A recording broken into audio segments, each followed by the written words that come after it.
A House for Hermit Crab by Carle. Hermit crabs live on the ocean floor. Their skin is hard except for the abdomen, which is soft. To protect this soft spot, the hermit crab borrows a shell and makes it its house. Then only its face, feet, and claws stick out from the shell. That way it can see, walk, and catch its food. When a hermit crab is threatened, it withdraws into its shell until danger has passed. "Time to move," said Hermit Crab one day in January. "I've grown too big for this little shell." He had felt safe and snug in his shell, but now it was too snug. Hermit Crab stepped out of the shell and onto the floor of the ocean. But it was frightening out in the open sea without a shell to hide in. "What if a big fish comes along and attacks me?" he thought. "I must find a new house soon." Early in February, Hermit Crab found just the house he was looking for. It was a big shell and strong. He moved right in, wriggling and waggling about inside it to see how it felt. It felt just right, but it looked so plain, thought Hermit Crab.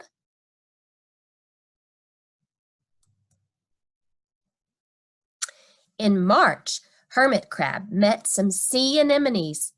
They swayed gently back and forth in the water. "How beautiful you are," said Hermit Crab. "Would one of you be willing to come and live on my house? It is so plain, it needs you." "I'll come," whispered a small sea anemone. Gently, Hermit Crab picked it up with its claw and put it on his shell. In April, Hermit Crab passed a flock of starfish moving slowly along the sea floor. "How handsome you are," said Hermit Crab. "Would one of you be willing to decorate my house?" "I would," signaled a little sea star. Carefully, Hermit Crab picked it up with his claw and put it on his house. In May, Hermit Crab discovered some coral. They were hard and didn't move. "How pretty you are," said Hermit Crab. "Would one of you be willing to help make my house more beautiful?" "I would," creaked a crusty coral. Gingerly, Hermit Crab picked it up with his claw and placed it on his shell. In June, Hermit Crab came to a group of snails crawling over a rock on the ocean floor. They gazed as they went, picking up algae and bits of debris and leaving a neat path behind them. "How tidy and hard-working you are," said Hermit Crab. "Would one of you be willing to come and help clean my house?" "I would," offered one of the snails. Happily, Hermit Crab picked it up with his claw and placed it on his shell. In July, Hermit Crab came upon several sea urchins. They had sharp, prickly needles. "How fierce you look," said Hermit Crab. "Would one of you be willing to protect my house?" "I would," answered a spiky sea urchin.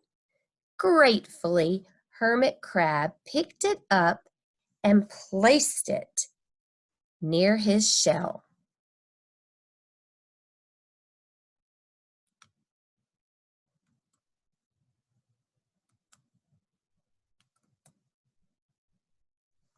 In August, Hermit crab and his friends wandered into a forest of seaweed. It's so dark in here, thought Hermit crab. How dim it is, murmured the sea anemone. How gloomy it is, whispered the starfish. How murky it is, complained the coral. I can't see, said the snail. It's like nighttime, cried the sea urchin. In September, Hermit crab spotted a school of lanternfish darting through the dark water. How bright you are, said Hermit crab. Would one of you be willing to light up our house? I would, replied one lanternfish, and it swam over near the shell.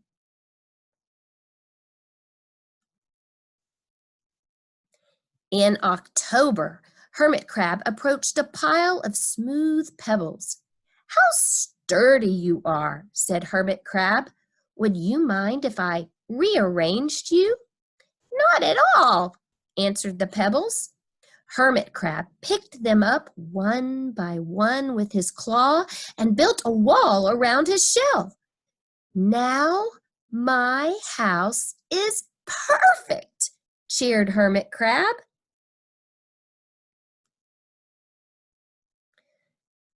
But in November, Hermit crab felt that his shell seemed a bit too small.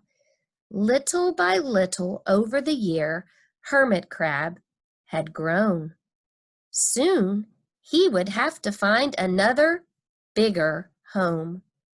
But he had come to love his friends, the sea anemone, the starfish, the coral, the sea urchin, the snail, the lanternfish, and even the smooth pebbles.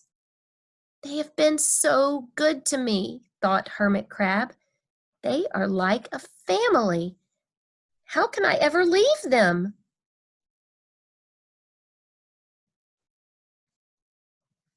In December, a smaller hermit crab passed by. I have outgrown my shell, she said. Would you know of a place for me? I have outgrown my house too, answered Hermit crab. I must move on. You are welcome to live here, but you must promise to be good to my friends. I promise, said the little crab.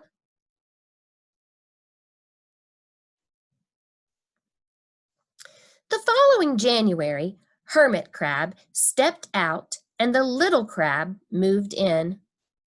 Couldn't stay in that little shell forever, said Hermit crab as he waved goodbye. The ocean floor looked wider than he had remembered. But Hermit crab wasn't afraid. Soon he spied the perfect house, a big, empty shell. It looked, well, a little plain, but sponges, he thought, barnacles, clownfish, sand dollars, electric eels. Oh, there are so many possibilities. I can't wait to get started.